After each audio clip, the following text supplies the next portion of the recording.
Hello students and welcome to my channel. Today we'll continue to learn Standard 9th History, Chapter 3, India's Internal Challenges, Part 3. In the first part of the video, we have learned about the unrest in Punjab. And in the second part, we have learned about the issues concerning to the northeast state of India.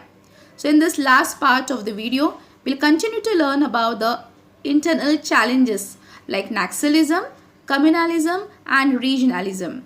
So let us begin with the first challenge, Naxalism. Let us learn about the Naxalite movement. Naxalite movement. This movement started in Naxalbari in Darjeeling district in West Bengal.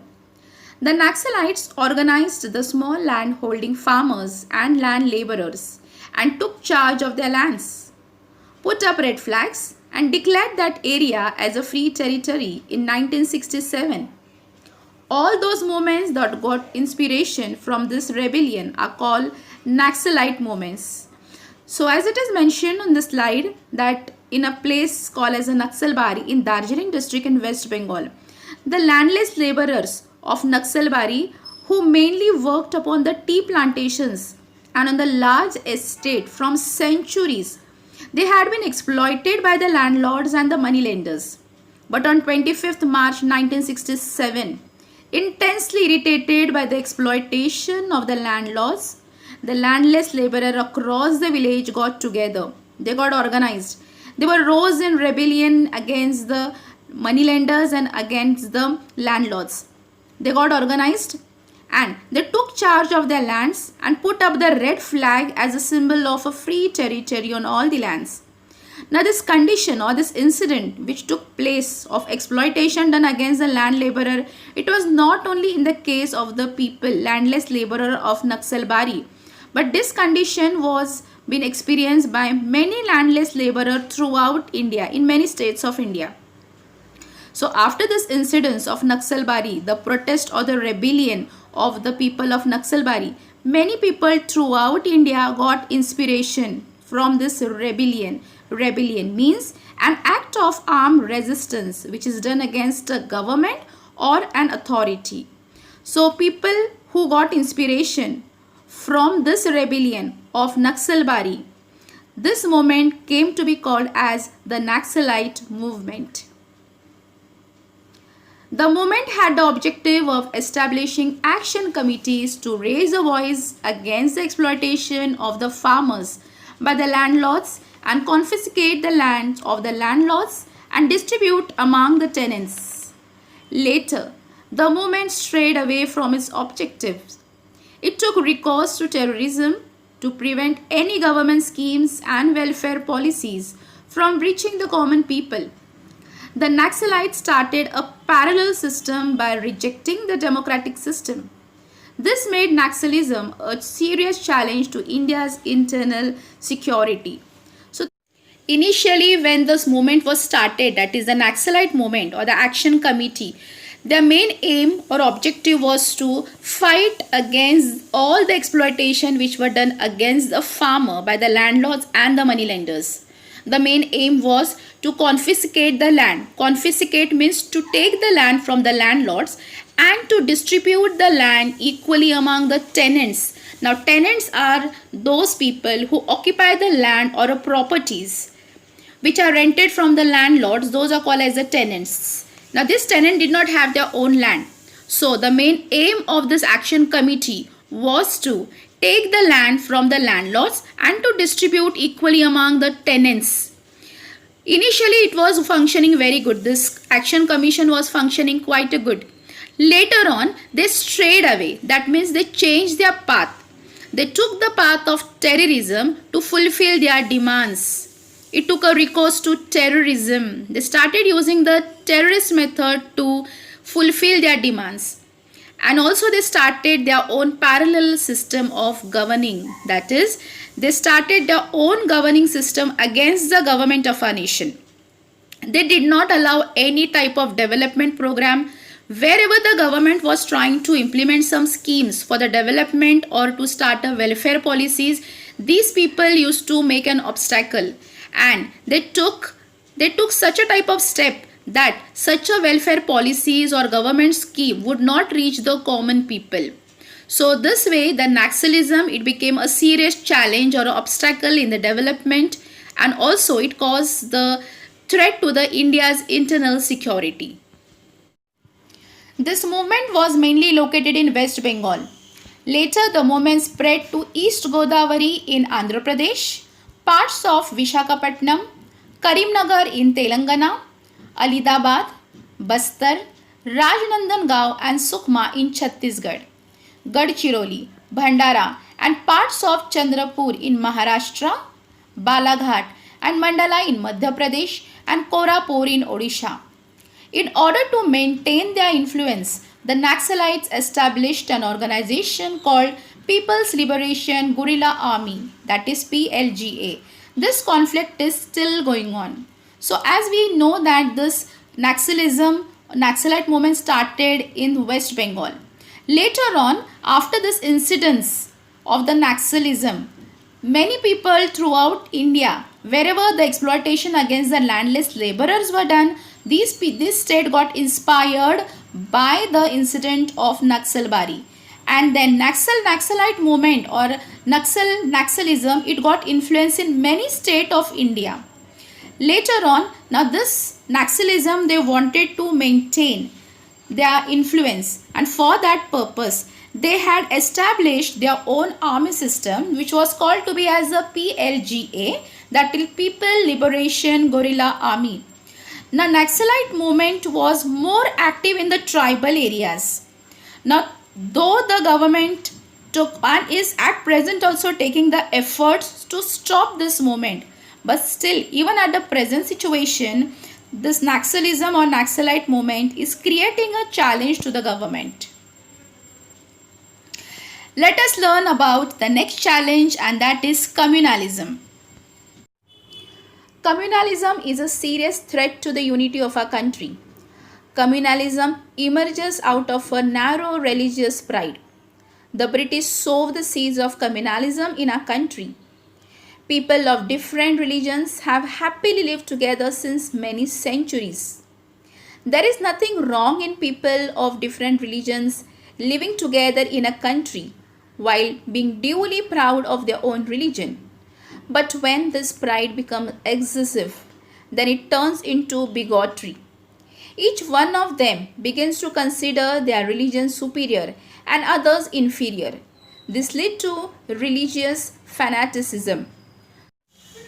Communalism is a serious threat to the unity of a country because in communalism, the society is divided into the religion one follows. The feelings and the thoughts that my religion is best than the other, this gave rise to communalism. It was the Britishers who sowed the seeds of communalism in our country to divide the Hindus and the Muslim unities. It is very natural for every one of us to have a love and a proud feeling for one's community and one religion. That is very natural. But one should also see that this proud feeling or the love for the religion and community should not be excessive. And if it happens so, then it turns to be into bigotry. Bigotry, it means intolerance towards those who hold the different opinions related to their religion. That is called as the bigotry. Because if it turns into bigotry, then there starts a hatred towards each other's religion. Each one of us then begins to consider their religion superior and others inferior. So once our excessive love turns into bigotry, then the problem starts of the superiority and inferiority of each other's religion. And this leads to the religious fanaticism. Fanaticism means too much love and proud feeling for one's religion. Fanaticism is the base of communalism. It will make one oblivious of national interest. People of different religions don't trust each other. They become suspicious of each other. Compatriots following different religions are looked as an enemies. Even commensality of coming together on festivals become rare. As a result, it becomes difficult for everybody to come together and get organized for their demands and rights as citizens. Fanaticism makes the perspective of looking at event and people prejudiced. So once fanaticism takes a root in a nation or in a society, it gives rise to communalism. And in communalism, a person becomes oblivious. That means he gives less importance to his nation. He is not aware about the national interest, but more importance is given to the religion and to the community. The people who are living together from many years, they start losing the trust with each other. They start looking a particular religion in a very suspicious manner. Compatriot, that means the fellow citizens, they look each other as enemies. Even commensality, that means the practice of eating the food together on a festive occasion, that also becomes rare. And due to this, people do not get a chance to get organized. They cannot come together to work or to fight or to demand for their rights as a citizens. It is due to fanaticism that the people make a point of view to look at a particular religion or a community in a suspicious manner without any logical reason behind it. Once the communalism takes a root in a society, then various problems follows after it. Some people think that the economic and the social questions are all related to the religion. Some people think that because they belong to a particular religion or a particular community, the government is being partial to them. They think that because we belong to a particular religion, we are not, our rights or our demands are not being fulfilled by the government. They become sensitive at such a time. And due to this possessiveness for their own religion, their symbol and their fellow religion people, they start becoming too sensitive, and due to this the riots may take place. Riots, it means a violent disturbance of a peace can take place. When riots take place, then there is a lot of damage of the public property. And due to the riots also, people have the past bad experience about the riots, which they always remember into their minds, and then because of this experience there remains no affection and the mutual trust among the people of different religion. So one have to keep in mind that national interest should be given more importance than the religion and the community.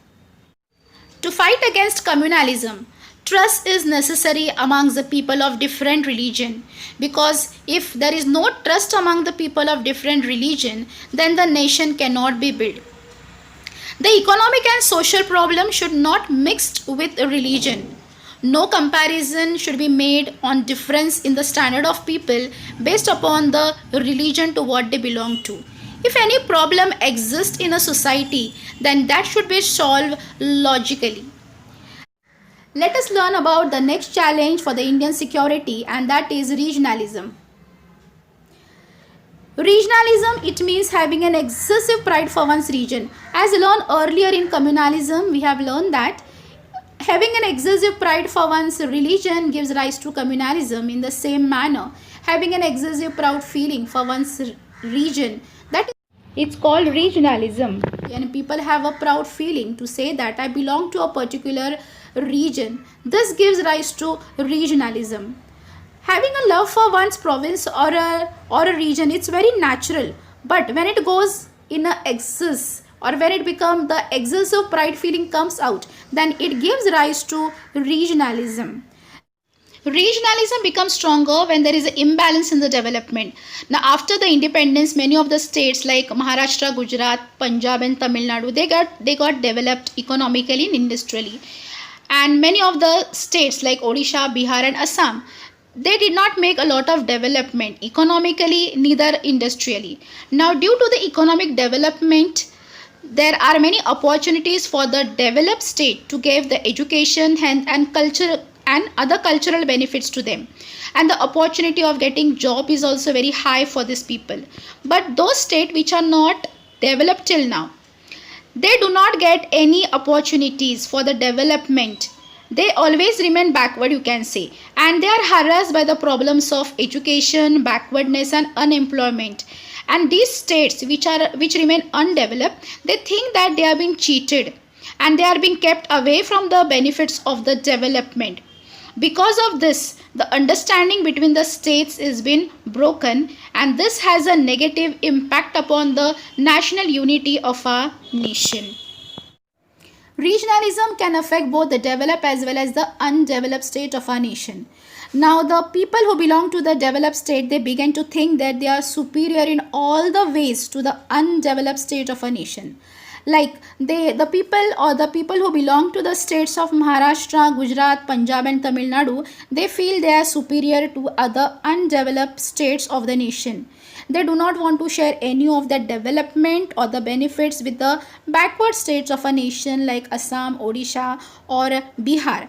On the other hand, the people who belong to the backward areas or who belong to the undeveloped state of a nation, even they try to show their uniqueness, or they want to prove how much unique they are. So they unnecessarily start to glorify themselves or to praise themselves, and they become organized to prove how much powerful they are or how much unique they are as compared to the developed states. So this imbalance among the states, this endangers the national unity of our nation, giving rise to regionalism. Now, the evil of the regionalism can be tackled by reducing the imbalance in the development of the nations. All the regions should be given an equal opportunity to develop themselves. So student, this was the end of the chapter India's Internal Challenges. I hope you all understood the lesson well. Thank you students.